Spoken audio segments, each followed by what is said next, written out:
Magandang hapon, sumunod tayo sa video nung nakaraang debate ni Pastor Fuentes at ni Darwin Yetgano. Ay yung pinakamagandang konklusyon ay nagsulwining si Pastor Fuentes. So ating panoorin. Ay makasalanan kaya minsan magkakamali tayo. According to the Bible po, wherefore as by one man sin entered into the world and death by sin, and so death passed upon all men for that all have sinned. Tayong lahat po dito mamamatay. Ang daming mga kaguluhan sa mundo pero andito kayo, ibig sabihin you are interested in the truth. The truth of the matter is, ikaw at ako'y makasalanan. According to the Bible, as it is appointed unto men once to die, but after this the judgment. One day, tayo po ay hahatulan. Magbinisaya ako, hukman ta, hukman ay hukom na to. Kaya ang among prayer kamo malangit, kamisad malangit mo na prayer na mo. Pero I want you to know nga, inyong hisgutan nga, naakit ang tanan makasasala. O niya, ang bayad sa sala, kamatayon, dili maayong buhat. Dili sad pagpamimbrog relihiyon, ang bayad sa sala, kamatayon. Kinahanglan imong bayran ang kamatayo, ang sala, sa kamatayon kinahanglan kang mamatay. The Bible says nga dunay kamatayon, sa oras. Dunay kamatayon nga gitawag og second death dito sa impyerno. Mana nga ingon ng Bible, kitang tanang impyerno hunon kay kita makasasala.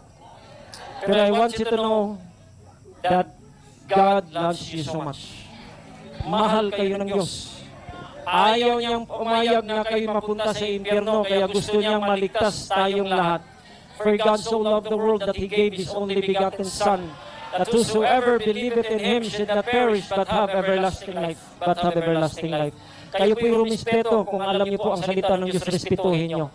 Hebrews 9:22, and almost all things are by the law purged with blood, and without shedding of blood there is no remission. I want you to know, walang papatawaran sa kasalanan kung wala pong pagbubuhos ng dugo, kaya ibinuhos ng Panginoong Hesukristo ang kanyang dugo upang maghugas ng iyong mga kasalanan. And in the Bible says, ito ang sabi po ng Biblia, and He hath made Him to be sin for us. Ginawa niyang kasalanan si Kristo upang ikaw at ako'y makatanggap ng katuwiran ng Diyos. Mga kaibigan, ang sabi po ng Romans 5:8, God, pinakita ng Diyos ang kanyang pag-ibig, kaya si Kristo'y namatay nung tayo'y makasalanan pa. Kaya ang sabi po dito sa Matthew 7:21, hindi po lahat na nagsasabi, Panginoon, Panginoon, hindi po sapat na kayo po'y tumatawag sa Panginoon. Kanang magsingig tawag o Ginoo, Ginoo, hindi na sapat. The Bible says na may gagawin ng tao niyang kalooban, yun lang ang mapunta sa langit. Ang tanong, ano ba ang kalooban ng Diyos na gagawin ng tao upang siya po ay mapunta sa langit? Ito po ang sabi ng John 6:40, at ito ang kalooban ng Ama nagbigay sa akin, that everyone that seeth the Son, believeth on Him, may have everlasting life.